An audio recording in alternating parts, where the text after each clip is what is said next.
అమ్మా నాన్నలకు ఆహ్వానం పలుకుతోంది Ananda Lahari 5 star retirement homes Edupugallu Vijayawada.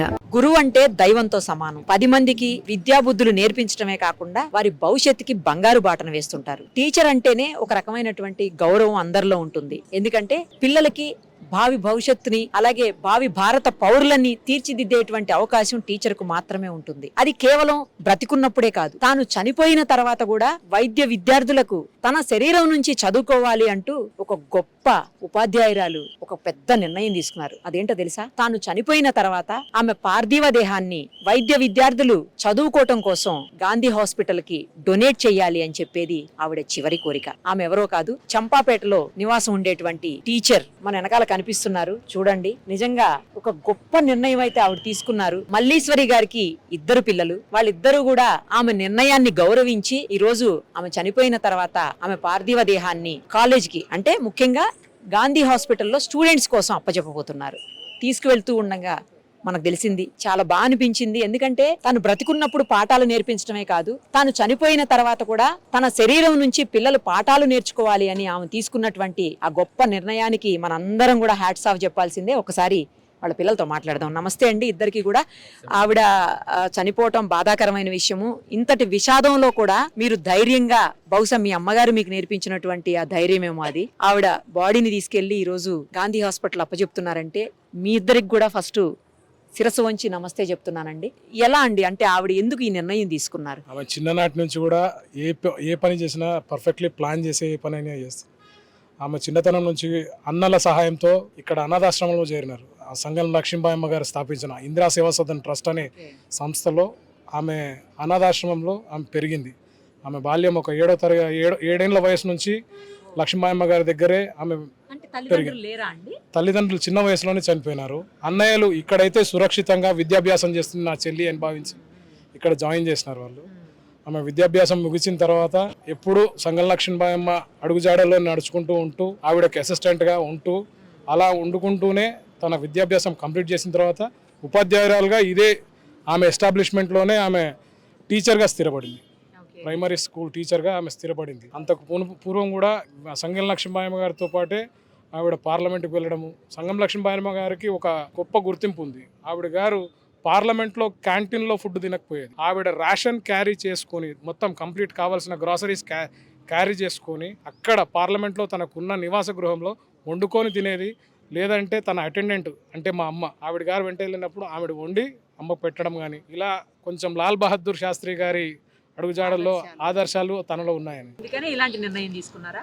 అలాంటి ప్లానింగ్ లోనే ఆమె ఏందనంటే ఆమెకి ఎప్పుడైనా సరే జ్యోతి బసు గారు, వెస్ట్ బెంగాల్ చీఫ్ మినిస్టర్ జ్యోతి బసు గారు కూడా పార్థివ దేహం ఇచ్చినారు తనది అన్నట్టుగాని వినికిడి. అది అలా అంటే నేను ప్రాక్టికల్గా నేను కూడా కనుక్కున్నది కాదు, కానీ ఆమె ఎప్పుడు అనేది, నేను ఉద్యోగంలో ఒక ఉపాధ్యాయురాలుగా స్థిరపడ్డా. నా జీవితకాలం మొత్తం నాకు ఆ ఉద్యోగం నుంచి నాకు రావాల్సిన బెనిఫిట్స్ వచ్చినాయి. నేను దాని ద్వారా నేను చేయాల్సిన సమాజానికి నాకు ఎంతో ఉంది.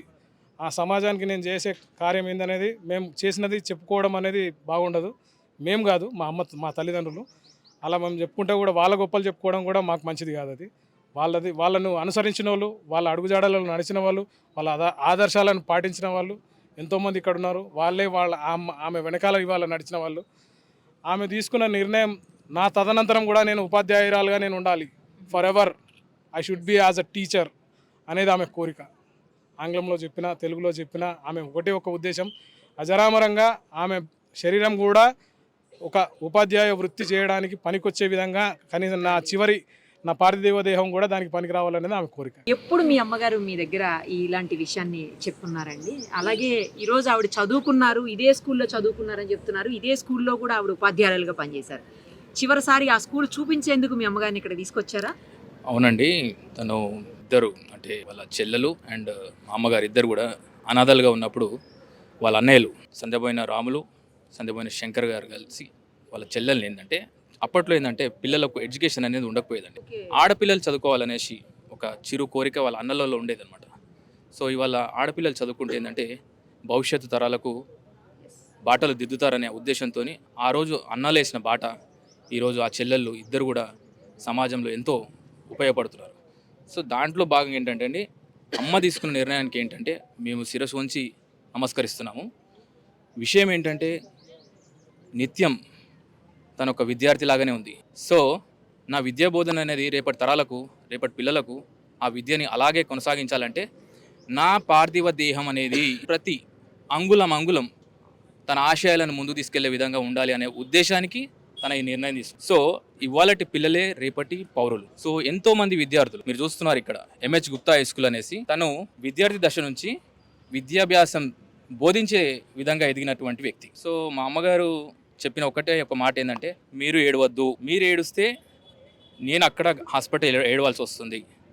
సో ఆశయం గొప్పది. ఆశయం ఏంటిదంటే పిల్లలు చదువుకోవాలి. ఎందుకంటే మా నాన్నగారు చనిపోయినప్పుడు అండి డాక్టర్ గారు ఇలా చెప్పారనమాట, మాకు ఇలా కెడావర్ చేసే వాళ్ళు చాలా తక్కువ మంది ఉంటారు. సో ఆ విషయాన్ని, ఎందుకంటే మా నాన్నగారు క్యాన్సర్తో చనిపోయారనమాట. సో ఆ హాస్పిటల్ తిరిగిన అనుభవంతో తాను నా పార్థివ దేహం అనేది విద్యార్థులకు ఉపయోగపడాలి, తద్వారా ఏంటంటే వాళ్ళు ఒక మంచి విద్యార్థులుగా తీర్చిదిద్ది తన ఆశయాలను ముందు తీసుకెళ్ళాలి. మేము పిల్లలే కాదండి, ఉపాధ్యాయురాలకి పిల్లలు వాళ్ళ స్టూడెంట్స్, మేమేమి ఇద్దరమే, కానీ తను తీర్చిదిద్దింది కొన్ని వేల మంది ఈరోజు మా అమ్మగారిని చూడడానికి వచ్చారు. తన యొక్క అంతిమ యాత్రలో నిజంగా కూడా ఒక తీర్థయాత్రలాగా జరిగింది. సో ఈ కార్యక్రమానికి ముఖ్యంగా ఏంటంటే అండి, రేపటి పిల్లలు ఈ యొక్క విషయాన్ని గమనించుకొనేసి భారతదేశ ఔన్నత్యాన్ని కాపాడుకోవాలంటే ఐక్యమత్యంతో నుండి మంచి విద్యాభ్యాసంతో ఉంటే ఏంటంటే మనం ఏమి రోడ్లు పట్టుకొనేసి మనం ఏం చేయనవసరం లేదండి. ఒక ఇల్లు బాగుంటే సమాజం బాగుంటుంది అనేసి మా అమ్మగారు చెప్పినటువంటి మాట అందరికి మీరు చేరవేస్తారని ఆశిస్తున్నానండి. తప్పకుండా అండి. అనారోగ్యంతో చనిపోయారా లేకపోతే వయసు రీత్యానండి? వయసు రీత్యానేనండి. తను అనారోగ్యంతో బాధపడుతున్న మాట వాస్తవమే. కాకపోతే ఏంటంటే తను వయసు రీత్యా తను దాదాపు 79 సంవత్సరాలు. సో చూసాను ఆగస్టు 15th 47 అని చెప్పి, అంటే మనకు స్వాతంత్రం వచ్చిన రోజునే మీ అమ్మగారు జన్మించారా? అనాథ పిల్లలకు, అంటే ఈ విషయం ఎందుకు చెప్తున్నానంటే, అనాథ పిల్లలకు వాళ్ళకు ఆగస్టు 15th, 26 జనవరి, అక్టోబర్ 1st, 14th ఏప్రిల్ ఇలా స్వతంత్ర పరుల యొక్క జన్మదినాలే పెడుతుండేవాళ్ళు. సో దాంట్లో భాగంగా సంగం లక్ష్మీబాయి గారు తాను అనాథ పిల్లలు వచ్చినప్పుడు ఏంటంటే స్వతంత్ర పరుల గుర్తింపుగా, అంటే మనకు స్వతంత్రం వచ్చినటువంటి అలా పెట్టారు. సో అదొక సర్టిఫికేట్ రూపకంగా ఉన్నటువంటి డేట్ గొప్ప. ఎందుకంటే ఆ రోజు అనాథ ఆశ్రమాలలో పిల్లలు మా అమ్మ చెప్పేది ఎప్పుడు ఒక అట్టిపండు వస్తుందా, ఎప్పుడు ఎవరైనా ఒక బిస్కెట్ తెచ్చి మాకు ఇస్తారా అలా. ఎందుకంటే ఇవాళ సమాజంలో ఎన్నో అనాథాశ్రమాలు ఉన్నాయండి. కోటీశ్వర్లు దాదాపు మన హైదరాబాద్లో 1000కి పైగా ఉన్నారు. సో ప్రతి ఒక్కరు కూడా ఇలాంటి వాటిలలో కాస్త ఆలోచించి ముందుకు వస్తే ఏమైపోతుందంటే, అనాథ పిల్లలు మెయిన్గా ఇవాళ ఒక అనాథ ఇవాళ ఎంతోమందికి దారి చూపించింది, మీరు చూస్తున్నారు. సో ముఖ్యంగా అండి మీరు ఇంత దూరం రావడము, మా అమ్మగారి గురించి తెలుసుకొని మరీ రావడం, నిరుపమ్ గారు థ్యాంక్ యూ వెరీ మచ్ అండి. ఇప్పటి నుంచి మీరు పడిన తపన ఎక్కడెక్కడ ఉన్నారు అని కనుక్కోవడము. అమ్మ ఇదే స్కూల్లో జాబ్ చేసినారండి. నేను ఇక్కడ నా బాల్యం గడిపినాను. తన బాల్య స్నేహితురాలైన సుబ్బలక్ష్మి గారు కూడా టీచరు. ఆవిడ దగ్గర మా తెలుగు మాకు నేర్చుకున్నాము. మాకు అత్యంత ప్రీతిపదమైన టీచర్లు ఇద్దరు, అరుణారెడ్డి టీచర్, సరస్వతి టీచర్, ఇంకా వాళ్ళ మిత్రగణం ఉన్నారండి, త్రివేణి టీచర్, ఇలాంటి వాళ్ళు ఉన్నారు. వాళ్ళందరూ మాకు అమ్మతో సమానము. వాళ్ళందరి ఆశయాలు ఒకటి, పిల్లలకు మంచి విద్యాభ్యాసం ఇవ్వాలి, తీసుకున్న జీతాలకు న్యాయం చేయాలి, సమాజం నుంచి మనం వస్తున్నప్పుడు సమాజానికి తిరిగి ఇవ్వాలనేదే వాళ్ళ మెయిన్ ఇంటెన్షన్. ఆ గొప్ప తల్లి కోసం ఈ కొడుకులు ఇద్దరు తీసుకున్నటువంటి నిర్ణయం చాలా గొప్పదైనటువంటి విషయం అమ్మ నిర్ణయం. ఆ తల్లి మల్లేశ్వరిదేవి గారి యొక్క ఆలోచనకు తగ్గట్టే ఇద్దరు కుమారులు కూడా జన్మించారు. వారి ఆశయాలను నిర్ణయించేటువంటి తోరణంలోనే వారు కూడా ఉన్నారు. పేర్లు బాలాజీ, భరత్. వీళ్ళిద్దరు కూడా ఆ మా తల్లికి ఆమె అనాథగా ఏవైతే స్కూల్లో చేరిందో, పిల్లలైతే ఉన్నత స్థాయి చదువుకొని విద్యాభ్యాసం ముందు మనం భవిష్యత్తులో ముందుకు పోవాలంటే చదువు ఒక్కటే మూలం.